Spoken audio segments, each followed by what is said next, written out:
नमस्कार साथियों, मैं डॉक्टर राजीव सिंह अपने चैनल अनुभूति में आप सबका एक बार फिर से स्वागत करता हूं।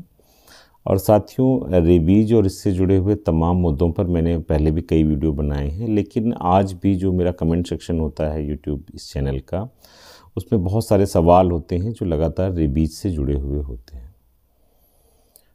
ऐसा नहीं है कि उन वीडियोज़ में जो है वो उन सवालों का जवाब नहीं होता। ज़्यादातर सवालों का जवाब होता है और कुछ सवालों का हो सकता है जवाब ना भी हो। तो मैंने आज का वीडियो इसीलिए कुछ सवालों को ऐसे छांटा है और उसके बाद उसके जवाब देने की कोशिश की है, जिससे लोगों की जो क्वेरी है जो बार बार आ रही है वो उस पैनिक में ना आए और उसको सही जो वैज्ञानिक जो सलाह है उसके हिसाब से अपना ट्रीटमेंट कराएं या उसको फॉलो करें। तो आइए हम एक एक करके उन सवालों के जवाब आज इस चर्चा में आपके साथ रखते हैं।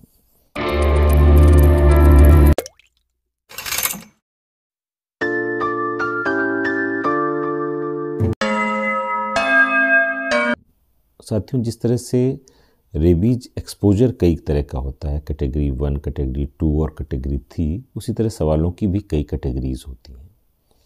बहुत सारे लोग एक डरा हुआ एक पैनिक की कंडीशन में सवाल पूछते हैं कि मेरे घर में पप है या जो डॉग है उसने हमारे बच्चे को या खुद उन्हें ही चाट लिया है, या किसी घाव पे उसका सलाइवा गिर गया है, या बाइट हुआ है, हल्का सा स्क्रैच हुआ है लेकिन ब्लीडिंग नहीं हुई है। बाहर कोई एक पप है, स्ट्रे डॉग है, उसका पिल्ला, उसने पंजा मार दिया है, स्क्रैच मार दिया है। इस तरह से बहुत सारे क्वेश्चंस होते हैं। तो इसमें आप क्या करेंगे उसको मैं एकदम बिल्कुल आपको क्लियर वर्ड्स में बताऊंगा और आप वही फॉलो करेंगे। ये बिल्कुल लेटेस्ट जो गाइडलाइन है WHO की और भारत सरकार की, उसके हिसाब से मैं आपको बताऊंगा। अगर कोई पप या कोई डॉग जो आपका अपना है और आपके घर में रहता है और आपको पूरा यकीन है कि ये बाहरी किसी वाइल्ड एनिमल या किसी बाहरी जो स्ट्रे डॉग्स हैं, घूमने वाले कुत्ते हैं, उनके संपर्क में नहीं आता है, आपको अगर ऐसा पूरा विश्वास है, तो वो पिल्ला या डॉग अगर कोई स्क्रैच मार देता है या कोई छोटी मोटी इंजरी कर देता है जिसमें ब्लीडिंग नहीं हो रही है, उस कंडीशन में आपको कोई परेशान होने की ज़रूरत नहीं है। और आप वहाँ पर वॉच कर सकते हैं डॉग को। जो 10 डेज़ ऑब्जर्वेशन पीरियड वाली थ्योरी है कि आपको अगर कोई डॉग का बाइट हो तो आप 10 दिन तक अगर उसको ऑब्जर्व करें, अगर 10 दिन में वो डॉग नहीं मरता है, वो डॉग या कैट दोनों के लिए है, अगर वो नहीं मरता है तो इसका मतलब उस डॉग को रेबीज़ नहीं था और आपको डरने की कोई ज़रूरत नहीं। लेकिन अगर 1% या मैं कहूँ 0.1% आपको डाउट है कि नहीं, ये जो बाहर पिल्ला घूम रहा था ये आज दिखा है, फिर पता नहीं कब दिखे, या ये हमारा अपना वो नहीं है, कहाँ से आया और इसने पकड़ा और बाइट किया, और कहीं इसने ट्रांसडर्मल बाइट की है जिसमें खून भी निकल आया है, स्किन भी वो हो गई है, तो आप ऐसा करें कि रेबीज वैक्सीनेशन शुरू कर दें। 0, 3 और 7, मतलब जिस दिन पहली वैक्सीन लेते हैं वो 0 डे बोलते हैं, फिर 3rd डे और 7th डे 3 डोज ले लें। तब तक आपके जब 7वें दिन आप वैक्सीन लेंगे तब तक अगर वो पप या जो डॉग होगा आपके आसपास का, अगर उसे रेबीज़ होगा तो वो अब तक जाने की तैयारी में होगा। मैक्सिमम 10 डेज़ हैं और प्रैक्टिकली वो 6-7 दिन से ज़्यादा ऐसा डॉग जीवित नहीं रहता। तो अगर वो बिल्कुल हेल्दी है तो फिर आपको कोई बात ही नहीं, आप अपना वैक्सीनेशन वहीं पे रोक दीजिए 3 डोज के बाद, और उस बात को भूल जाइए कि मैंने चलो वैक्सीन ले ली, उसकी जो ज़रूरत नहीं थी, पर चलिए एंटीबॉडीज़ बॉडी में बन गए, मैं थोड़ा सा ज़्यादा मजबूत हूँ रेबीज़ के अगेंस्ट। लेकिन अगर वो मर जाता है डॉग या पिल्ला तो आप पूरा वैक्सीनेशन अपना कंप्लीट कराएं। तो ये तो थी क्वेरी जो बहुत से लोगों की थी। और एक क्वेरी और है, नवनीत जी ने लिखा है कि मैं 25 साल का हूँ और करीब 15 साल पहले मेरे पैर की उंगली में डॉग ने काट लिया था।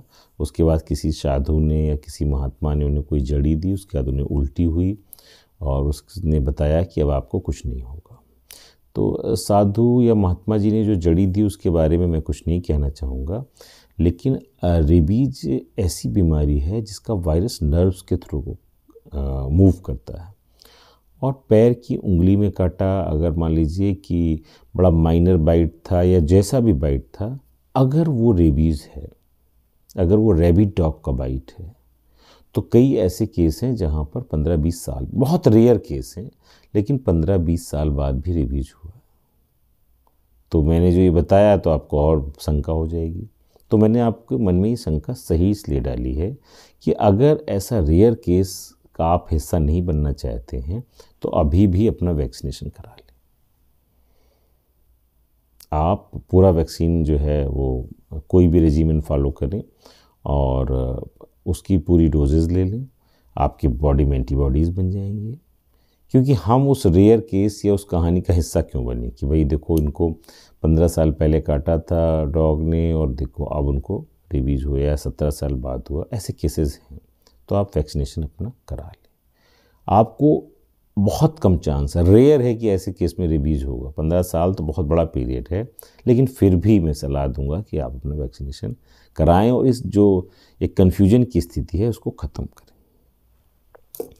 और फिर एक सवाल है, उनका नाम यूज़र का पता मैं पढ़ नहीं पा रहा हूँ, कि 2019 में उनकी गर्लफ्रेंड को एक पागल डॉग ने काट लिया था, उन्होंने वैक्सीनेशन भी कराया उनकी गर्लफ्रेंड ने, और 2019 के बाद वो लिख रहे हैं 2023 में उसने उनको किस कर लिया, तो क्या मुझे रेबीज तो नहीं हो जाएगा। बहुत बड़ा सेल्फिश किस्म का क्वेश्चन है ये, कि आपको गर्लफ्रेंड के बजाय अपनी चिंता ज़्यादा है, और जब उसने वैक्सीनेशन करा लिया है पूरा, तो ना उससे रेबीज़ होगा ना आपको रेबीज़ होगा। तो इस क्वेश्चन का कोई बेस नहीं है या आपके पैनिक होने का कोई आधार नहीं है।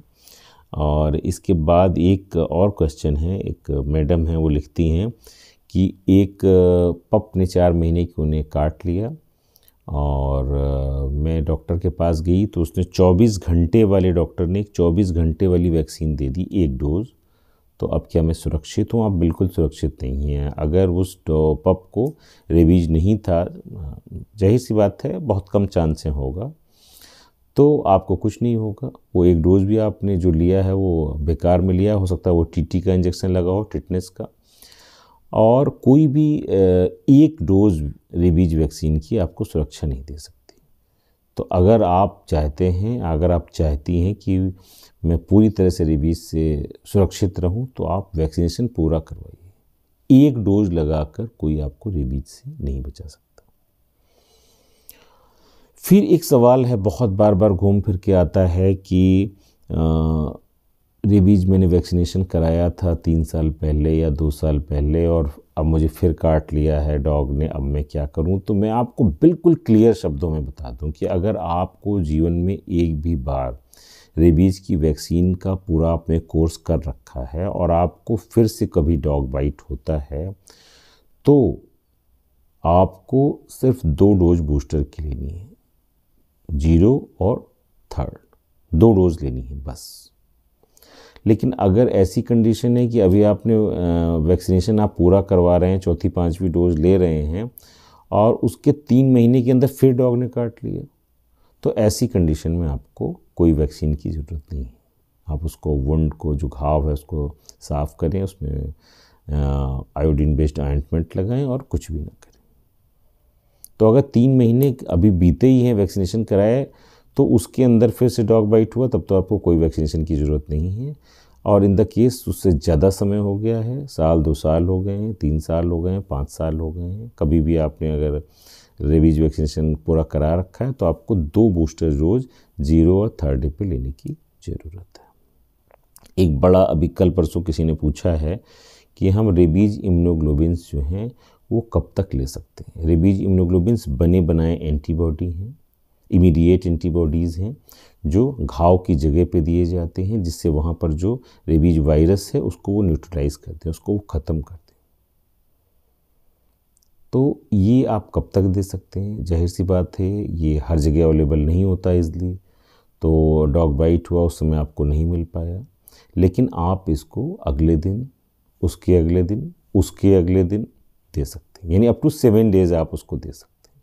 7 दिन बाद इसे देने का कोई औचित्य नहीं रहता, क्योंकि 7 दिन के बाद धीरे धीरे करके जो आप वैक्सीनेशन आपने कर रखना शुरू किया है 0 डे और 3rd डे पे, तो उसका असर आने लगता है और एंटीबॉडी बॉडी में बनने लगते हैं। ऐसी स्थिति में बाहर से एंटीबॉडी देने का कोई फिर मतलब नहीं रहता। तो रेबीज इम्यूनोग्लोबिन अगर देना है तो वो जितना जल्दी दें और अप टू 7 डेज आप उसे दे सकते हैं। एंटीबॉडी का टाइटर भी जो है बहुत इम्पॉर्टेंट है। अगर आप अपने ब्लड में एंटी रेबीज इम्यूनोग्लोबिन का लेवल चेक कराते हैं तो 0.5 इंटरनेशनल यूनिट से अगर ज़्यादा है एंटीबॉडी टाइटर, तो इसका मतलब आप रेबीज से सुरक्षित हैं। तो ये कुछ सवाल थे जो आपने पूछे मुझसे। हो सकता है कुछ सवाल मुझसे मिस हो गए हों, लेकिन आज के लिए मेरी जानकारी इतनी ही थी। अपने अगले वीडियो में फिर किसी नई चर्चा के साथ मैं आपसे मिलूंगा। तब तक के लिए मुझे इजाज़त दीजिए। धन्यवाद।